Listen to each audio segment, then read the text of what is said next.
Teacher talking sports, what it does, what it do, how we live. And it was just 2 days ago we saw the Pro Football Hall of Fame class of 2023 make their induction speeches. Congratulations to them all. Now, I actually missed this from about a week ago, but the senior committee came out with their list of semifinalists for the Pro Football Hall of Fame class of 2024.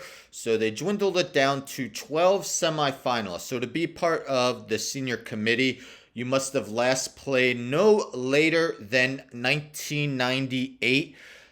Three of these guys can be make it to the finalists, where they will need to receive 80% of the vote in order to be the class of 2024. So again, three of these 12 guys can make it as a finalist and again try to get 80% of the vote. So this is via futurefootballlegends.com.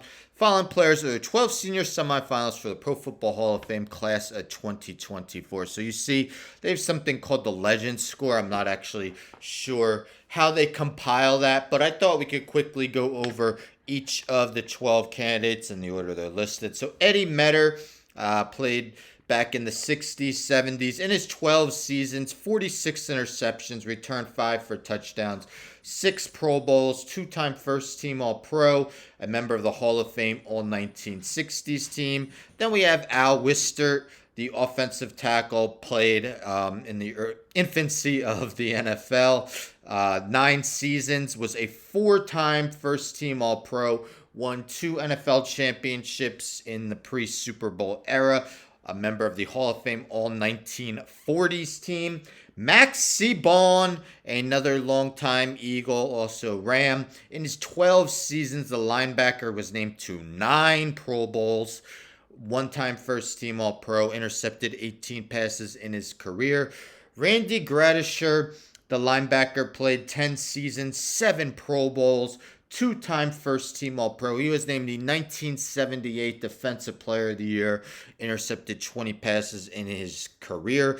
Joe Jacoby, part of those famous Washington Redskin offensive lines, won 3 Super Bowls with Washington, 4-time Pro Bowler, 2-time first-team All-Pro, member of the All-1980s team. Ken Anderson helped guide the Bengals to a Super Bowl where they lost to the 49ers, but he was named the 1981 MVP and Offensive Player of the Year, went 91-81 as a starting quarterback, 32,838 career passing yards, 197 touchdowns. Roger Craig, I actually have a series called Is He a Hall of Famer? Look at guys and their Hall of Fame credentials, whether they should be in or not. Check it out. They're in a playlist. But anyhow, Roger Craig, member of 3 Super Bowl winning teams with the 49ers, the first player in NFL history to have a season where he rushed for 1,000 yards and finished with 1,000 receiving yards, since matched by just Marshall Faulk and Christian McCaffrey. 4-time Pro Bowler, 1-time first-team All-Pro, named the 1988 Offensive Player of the Year. 13,100 yards from scrimmage. Sterling Sharp, I really want to see him get in, I'm not going to lie. A neck injury, unfortunately, forced him to retire at the age of 29. But look at his 7 seasons in the NFL. 595 catches, 8,134 yards, 65 receiving touchdowns. Led the league in receptions 3 times, receiving yards once, receiving touchdowns twice. Mongo McMichael, Steve McMichael, part of that famed 85 Bears defense that went on to win the Super Bowl. 2-time Pro Bowler, 2-time All-Pro. The defensive tackle finished with 95 sacks. Albert Lewis played 16 seasons, 15 of them at cornerback. 4-time Pro Bowler, 2-time first-team All-Pro, intercepted 42 passes for his career. Art Powell played way back from 1959 to 1968, but was mighty productive for his time. In those 10 seasons, 479 catches, 8,046 yards, 81 touchdowns. Twice led the league in receiving yards and twice in receiving touchdowns. And last, Otis Taylor played 11 seasons, all with the Chiefs. Finished his career with 410 catches, 7,306 yards, 57 receiving touchdowns, 3-time Pro Bowler, 2-time All-Pro, led the league in receiving yards once, receiving touchdowns once, and also finished as the runner-up for the 1971 MVP. The coaches and contributors semifinalists were also named, so only one of these guys can be advanced as a finalist and have to receive 80% of the vote. I won't go over all of them. Some notable names: Tom Coughlin, Mike Holmgren, Dan Reeves, Marty Schottenheimer, Mike Shanahan, Robert Kraft, Art Rooney Jr. So, which three players would you like to see make it to the finalists where they would have to receive 80% of the vote? I know my first choice, definitely Sterling Sharp. I think during his time, he was really the second best receiver in the game, only behind Jerry Rice.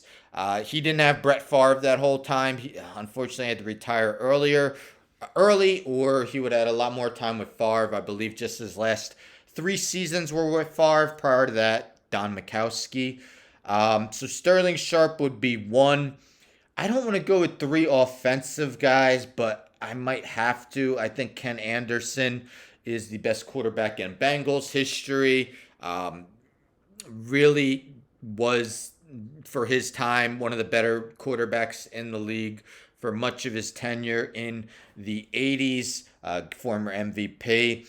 And Art Powell, way before my time, but you look at his numbers for his era, extraordinarily productive for that time period. I think those would be my three, but man, all 12 of these guys definitely deserve a lot of consideration.